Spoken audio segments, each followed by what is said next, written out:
Okay, whose name comes to your mind when I ask who was the first major modern skeptic? Most of you would say James Randi. There are a few other names like Carl Sagan or Bertrand Russell, etc., that you might guess, but most of you would say James Randi. What with his $1 million paranormal challenge and going around the world exposing scammers and fraudsters. But did you know there was a man before James Randi who offered similar prices, who went all over exposing these scammers and fraudsters who exploit people's superstitious beliefs? And here's the best part, he's from India. Well, technically from Sri Lanka, but pre-independence everything was British India, right? And he would go on to inspire many rationalists, many later rationalists in the country to come, like Basava Premananda and Narendra Naik and Babu Gogineni. Well, this is his story. You're watching Scienceisdope. My name's Pranav. Let's begin.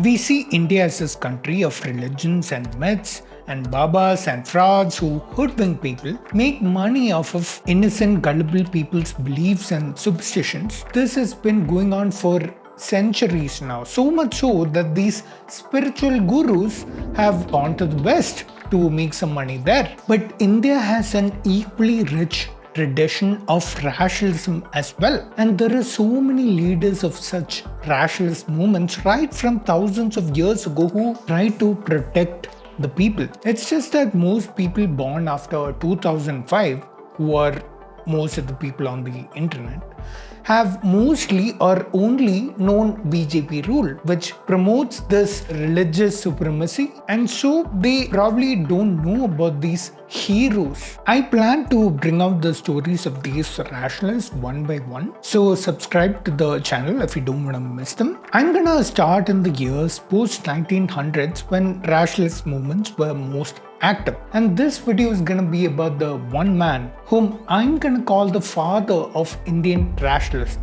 Dr. Abraham T. Kovoor. I'm gonna make a comparison between him and James Randi, since Randi is the person that most people recognize. Kovoor was born in 1898, more than 30 years before James Randi. He was a professor of botany in Ceylon, which was a part of British India, whereas James Randi was a magician and skeptic. Kovoor has traveled all over the world busting myths, but mainly in India, which is a haven for such superstitions. And just like James Randi, Kovoor also had a paranormal demonstration prize, and these were the conditions. But Kovoor made his challenge open to the public in 1963, before James Randi, and till date nobody has been able to claim the prize. The only reason Kovoor isn't as well known as James Randi is probably because he didn't have the same kind of media showmanship that James Randi had, and hence that same kind of media exposure, and probably because he came in an era before James Randi. But in my opinion, he is as big a giant of rationalism as Randi was. But as I said, the youth of today don't know enough about him, and I'm gonna do everything I can to change that. This was a man who back then would dare to do things that most people wouldn't even consider doing today. He would sleep in haunted houses, go in the middle of the night to cemeteries in search of ghosts, and all the important events of his life, like selling or buying a house, and even his own wedding, were done at inauspicious times just to show people that there is no truth to any of these. He wrote a book in 1978, Begone, Godmen, which is my main source for this video. It had ideas of the earth being a minute speck in the vastness of the universe well before Carl Sagan published his Pale Blue Dot. It critiqued the concept of God, critiqued all religions, and the idea of enlightenment through meditation. And when I read it, I couldn't believe that we had a book like this right here in India so long back. If you ever get your hands on it, I highly recommend you read it. It's available on Amazon. You can imagine my personal joy on discovering his case files and stories of real investigations. I'm gonna try and bring out as many of them as I can on my channel. Now, his main fight was with Godmen, And he did a lot of work exposing them and their tricks and went all around the country doing so. That's what gained him a huge following and inspired many more rationalists to come. In this video, I'm gonna bring out three such incredible stories of his that were both examples of his courage and lessons for us in rationality. Do you know this guy? Sathya Sai Baba. He was a Sadguru of the 70s and 80s, but he's dead now. Just like all the people who have claimed to be divine, they're all either dead or mortal. You know why? Because they're human. No amount of claimed divinity will help you live forever. Anyway, this man Sathya Sai Baba has been exposed as a fraud countless times. You can find videos right here on YouTube of him and his quote-unquote divine powers. Anyway, this story was from 1973 and probably the first of which that convinced people of the apparent divinity of Sathya Sai Baba. The Japanese president of Seiko Watches, Mr. K. Hattori, was on his tour of India. Now, Seiko, if you don't know, is a very famous watch company, like up there with Rolex, and they had come up with a new superior design for their watches, and a prototype was kept in the president's safe for further testing before release. While touring India, the president paid a visit to Sai Baba's ashram out of curiosity, and on seeing him, Sai Baba materialized a parcel out of thin air. Apparently, materializing and manifesting things out of thin air was his thing. Anyway, the president was surprised to find inside the exact model of watch that was kept in his safe. When he returned to his office in Japan, he was surprised to find his safe empty. That's when his associates told him how a bushy-haired stranger had come from nowhere into his office, opened his safe, took the watch, and disappeared. From that day, the president was an ardent devotee of Sai Baba. And this story gained massive publicity when it came in the newspapers of India. This story was written by a Dr. Bhagwantam, who was a devotee of Sai Baba, and not only was he a PhD holder, but he was the former scientific advisor for the government of India. So the story had this huge stamp of credibility along with it.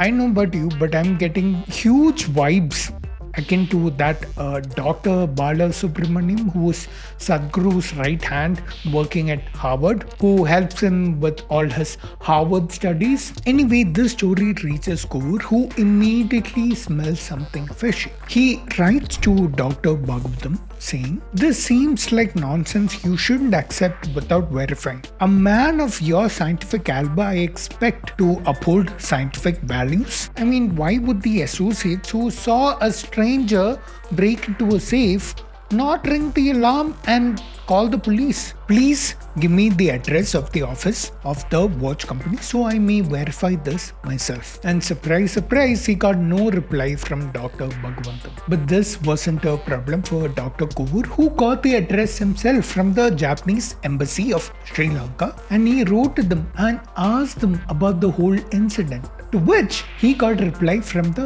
president himself. "Dear Dr. Kovoor, I don't know this Sathya Sai Baba person, and everything you asked me about our new watch design and my visit to his ashram never happened." This exposed Sai Baba as this huge fraud and Dr. Bhagwantam as his accomplice in his lies and deceit. Despite this expose getting wide publicity in all Indian language newspapers, Sai Baba's following grew massively over the next few years. The reason for this is something I've talked about many times in my videos of the past, so I don't want to elaborate it here, except I'll say humans are emotional creatures, not logical, not rational. We have the capacity for reason and logic, but given a choice between rational evidence and an emotional belief, most people would simply just choose their emotional belief because it's much easier for them. And that's exactly what we saw here. Let's move on to our second story.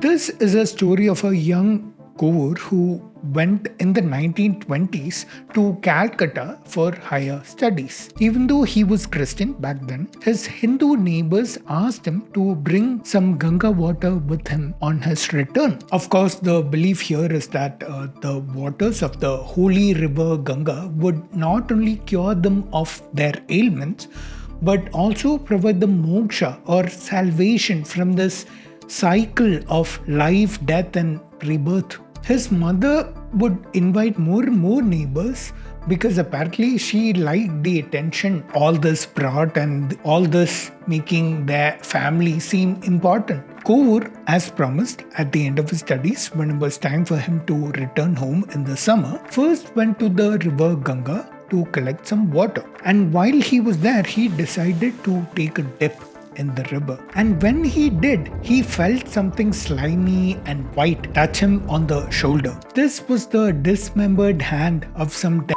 body thrown into the waters of the Ganga as his custom that was partially decomposed. He was so disgusted by this that he couldn't eat for days. In fact, he personally saw multiple dead bodies in the Ganga in various stages of decomposition, which only added to his disgust. He decided not to collect any water from this polluted river. But at the same time, he didn't want to disappoint his mother or his neighbors, and so this is what he did. When he got to the railway station nearest to his home, before taking the 36-mile bus journey, he filled his bottle with water, filtered water from the railway station waiting room. When he got home, as expected, his neighbors were extremely grateful for what he brought for them. But this wasn't the best part. His mother, who was suffering from severe diarrhea for days, got instantly cured when she drank a spoonful of honey mixed with drops of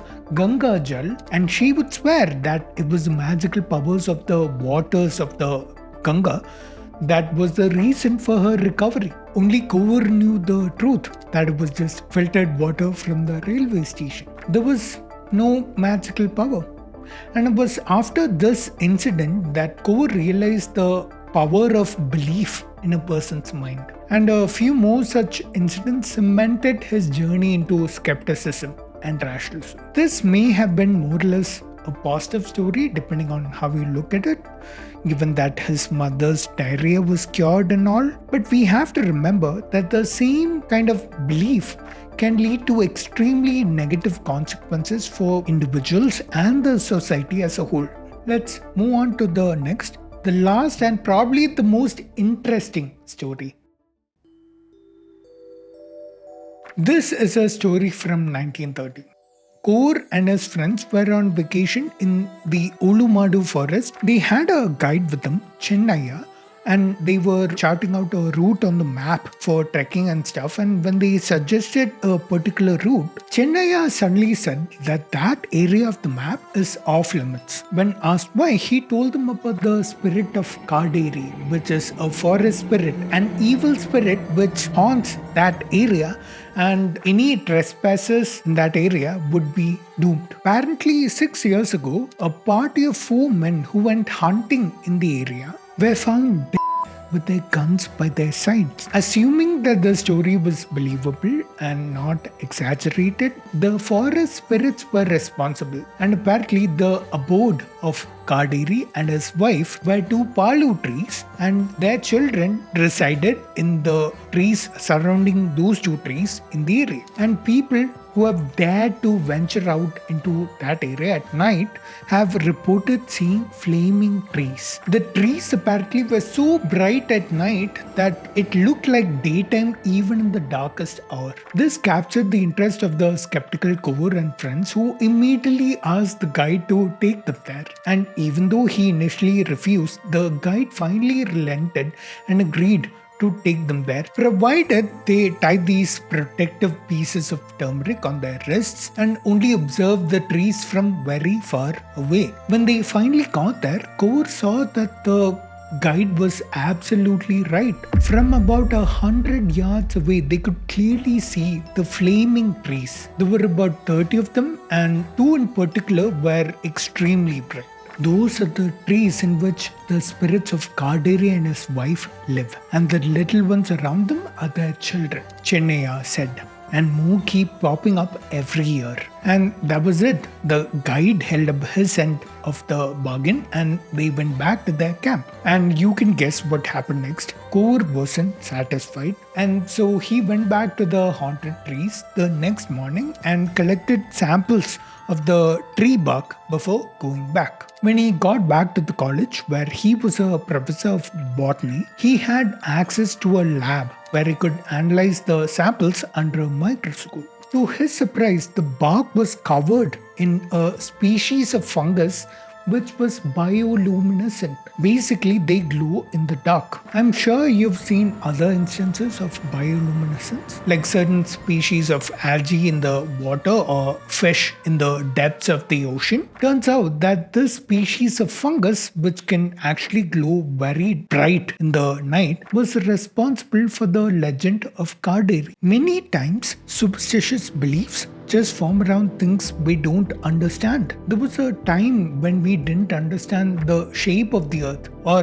why lightning comes in storms, and we had beliefs like gods of sun, of stars and planets and lightning to make sense of them. Sometimes when these stories and legends mix with religious beliefs, they become immune to scientific analysis. I can already think of a few examples. There are always people that would claim, hey, my religion is being tarnished, I'm offended, and all that shit. You can find such comments right now, I'm sure, below this video. If people simply overcome this power of religious beliefs and just put these legends to scientific analyses, we'd have far fewer superstitions in society. Kovoor himself would go on to become one of the foremost rationalists in the country, going on to host programs to eradicate superstitions from the minds of the gullible, especially programs that expose Godmen and their tricks. It's time we celebrated our leaders who recognize that it's not imaginary gods or an identity or our beliefs that are going to save us. Instead, it's a freedom to question what we think is wrong, our fellow human beings, regardless of some man-made identity and critical thinking that we need more than ever.